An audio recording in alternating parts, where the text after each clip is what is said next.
Ante la decisión del ministro Javier Lainez de la Suprema Corte de Justicia de la Nación, SCJN, de frenar la entrada en vigor del llamado Plan B electoral, el presidente Andrés Manuel López Obrador anunció su plan C y convocó a no votar por el bloque conservador. Durante su conferencia matutina, AMLO habló sobre el freno que puso el Poder Judicial a la reforma a leyes secundarias en materia electoral. Al respecto, el mandatario federal consideró que el ministro Javier Lanz se extralimitó.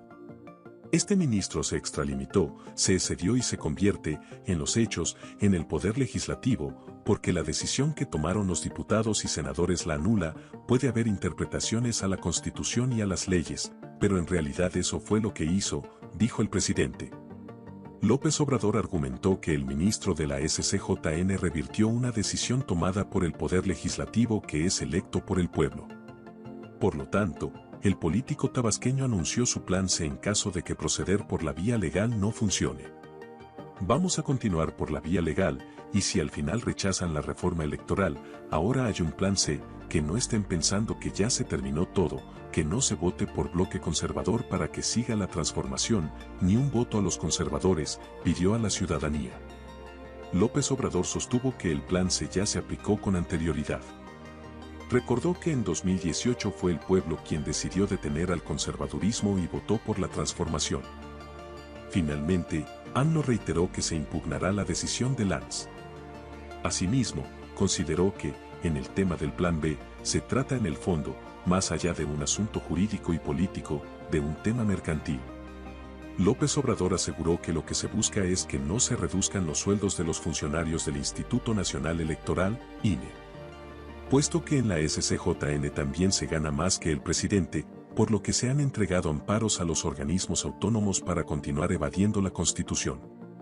A eso se reduce todo, en eso consiste el INE no se toca.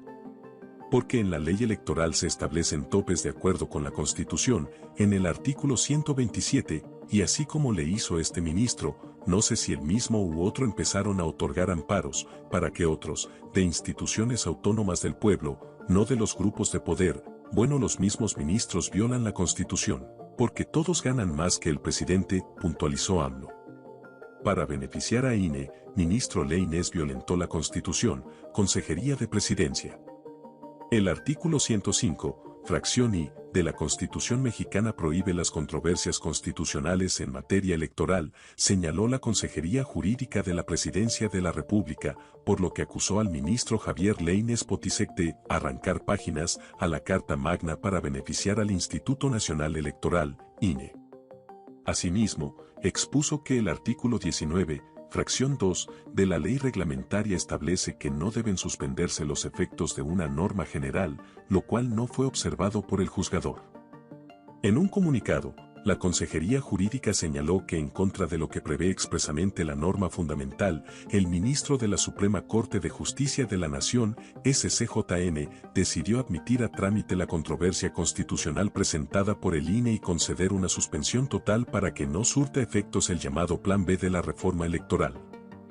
Para la Consejería Jurídica de la Presidencia, el pueblo de México debe saber que no es común que, en viernes por la noche y sin notificar formalmente a las autoridades, la Corte anuncie públicamente una determinación tan relevante, como tampoco es normal que se admita a trámite una controversia constitucional en materia electoral porque la Constitución no lo permite y, menos aún, había ocurrido en la historia de nuestro país que un solo juez constitucional dejara sin efectos la totalidad de una ley electoral aprobada legítimamente por el Poder Legislativo y ordenara revivir las disposiciones derogadas, lo cual solo puede determinarse, en su caso, mediante una sentencia definitiva aprobada por al menos 8 ministros. Asimismo, detalló que es falso que se pongan en riesgo los derechos fundamentales de la ciudadanía y la organización de las elecciones, pues no existe ningún proceso electoral federal en curso, por lo que se trata de una resolución injustificada e innecesaria. El Estado de Derecho jamás ha estado amenazado con la aprobación de las reformas a las leyes electorales y, por el contrario, con su aprobación se garantiza el ejercicio eficiente de los recursos públicos para consolidar nuestro régimen democrático a un menor costo para los contribuyentes. Expuso que es fundamental que los ministros y ministras de la SCJN actúen en el marco de sus atribuciones, sin traspasar los límites que le impone la Constitución y las leyes. Ello, porque así se garantiza el orden constitucional y democrático, además de que se protegen los derechos y libertades de todas las personas frente a la arbitrariedad de una autoridad judicial que actúa en contra de las leyes que rigen su actuación. La Consejería Jurídica advirtió que el Ejecutivo Federal no permitirá que se violente la Constitución ni el orden jurídico mexicano y solicitará al Pleno de la SCJN revocar el acuerdo que admite a trámite dicha controversia, así como la medida suspensiva, al resultar contrarias a los principios fundamentales del Estado de Derecho que nos rige, pues resulta preocupante que el ministro instructor desconozca las reglas del procedimiento que regula las controversias constitucionales, lo que desnaturaliza este medio de control constitucional que busca alcanzar un equilibrio sano entre los poderes de la Unión.